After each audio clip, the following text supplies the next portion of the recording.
says that friendship with God is reserved for those who fear or revere the Lord.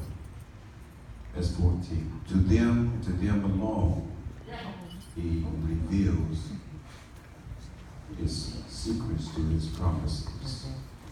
David is continuing his conversation with verse number 15. He says, my eyes are forever. My eyes are forever focusing in on the Lord for help. Because my eyes are focusing in on the Lord for help. He and he alone will rescue me. One version says, release me, free me from my snare. Let's all say amen. Amen. Reach over to your neighbor and touch them on the shoulder until they say, would you stop bothering me that I get my nap in? Touch them on the shoulder and say, neighbor, the preacher's going to talk about centering eyes. Keeping your eyes on what really matters. This lesson is about centering or being grounded. It's the understanding the importance of what it means to be balanced. You do know that we live in an imbalanced society. Our world is completely imbalanced. There is in this post-modernistic world, there is to the world no absolute at all to the world. We live in what psychologists is calling a deconstruction of everything and every foundation that literally this country was built upon. For those of us who are 50 and above, literally we are peering into a world of chaos and confusion. To the known world today, to those who are younger, it is what psychologists call the norm. So everything that you are seeing, if you are 40 years and younger, especially if you're 30 years and younger, if you're any younger, then that it is not something that is uncommon. It's the norm. Literally, everything is accepted. There are no longer no red lights of life. Everything is built upon do what you want to do. Somebody help me out here. Go where you want to go. Be however you want to be. So because of that, there are certain laws. I don't want to get too far into this particular philosophy, but there are certain laws that God has placed within the infrastructure of his earthly creation. Violate them, you'll find yourself a victim of this world's circumstance. Some people in their living and how they want to live for the rest of their life find themselves subject to the terrors and the horrors of their own lifestyle. I tell you now that this world is in balance. Even for the child of God, for you and I who grace this place of assembly and open up our Bibles and we pray to God. And it's even challenging day in and day out for us. Life can create all kinds of trepidation for your life. Oftentimes, help me out here, it is not even of your own doing. Just folks that you know people that you're around, places that you frequent, family members, can cause a complete imbalance in your life. They used to say that, wait until tomorrow troubles. Nowadays, just wait another hour.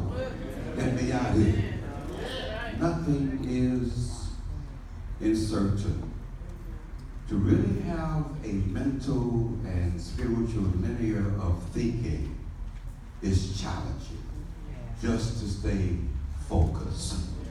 The pastors and myself and the ministers, along with myself, we're constantly praying for you all as young people, as young adults.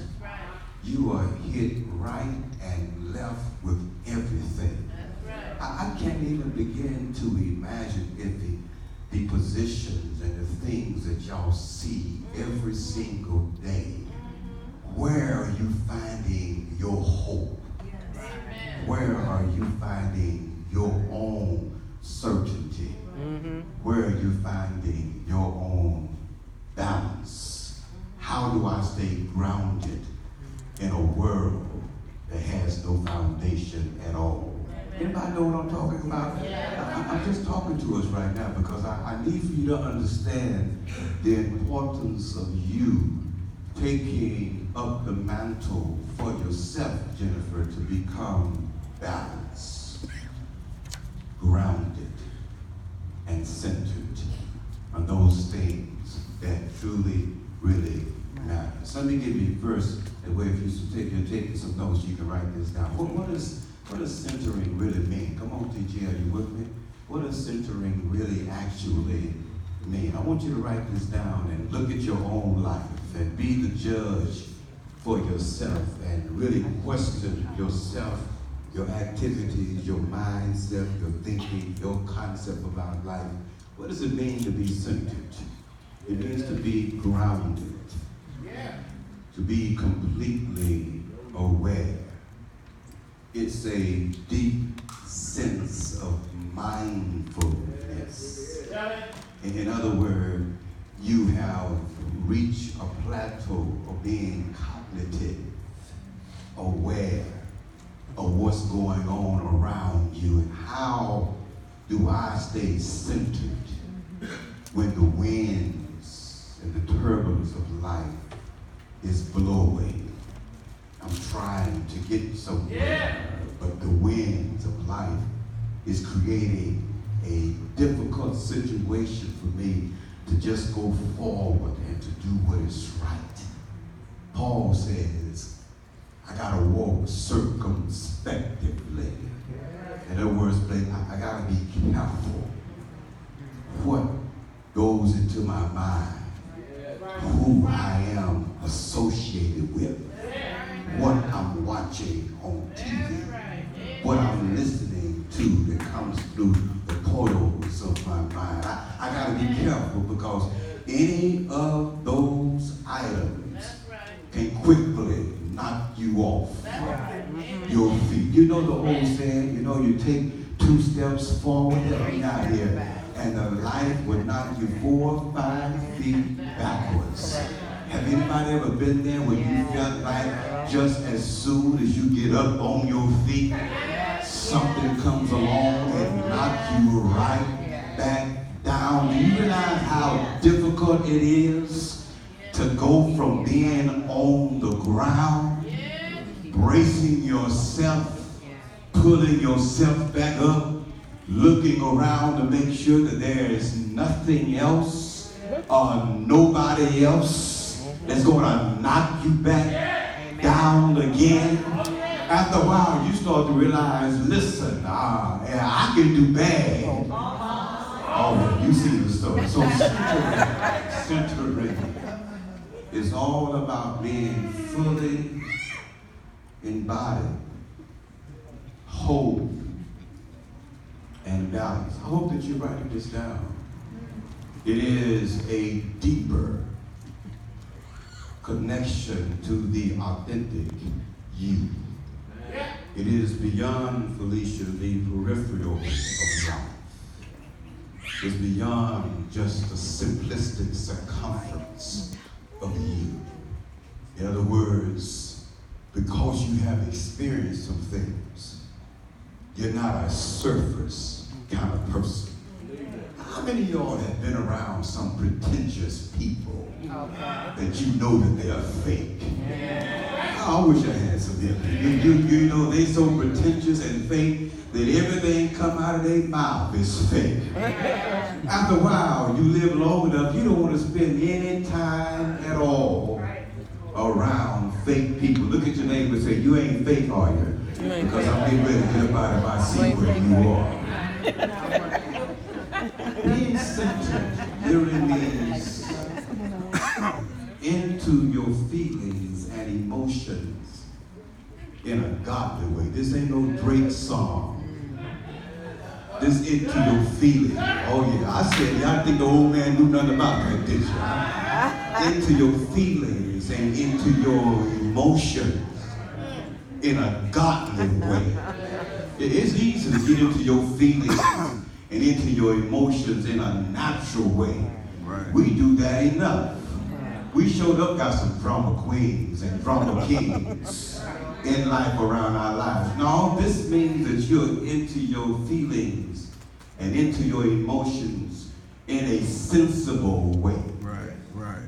You're more sensitive emotionally toward God.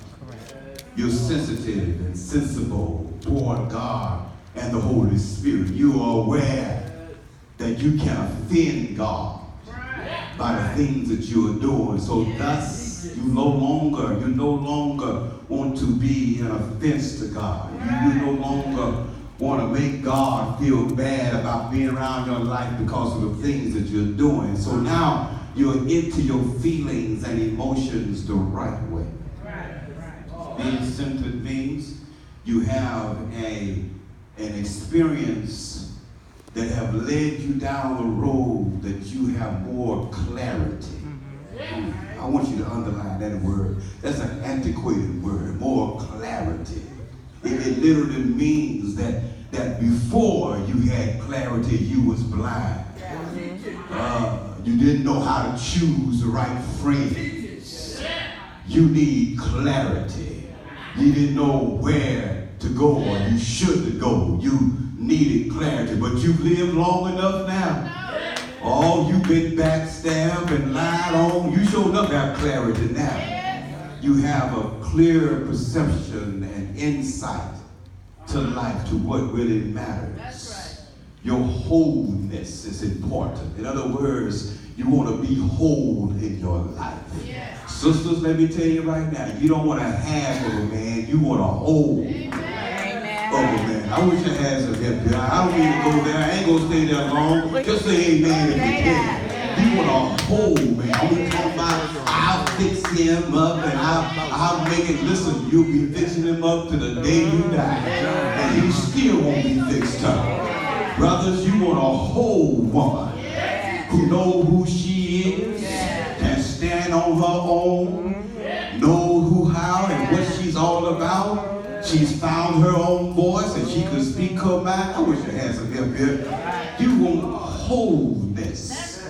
Then you want rightness. You want an individual just gonna do what is right because it's right.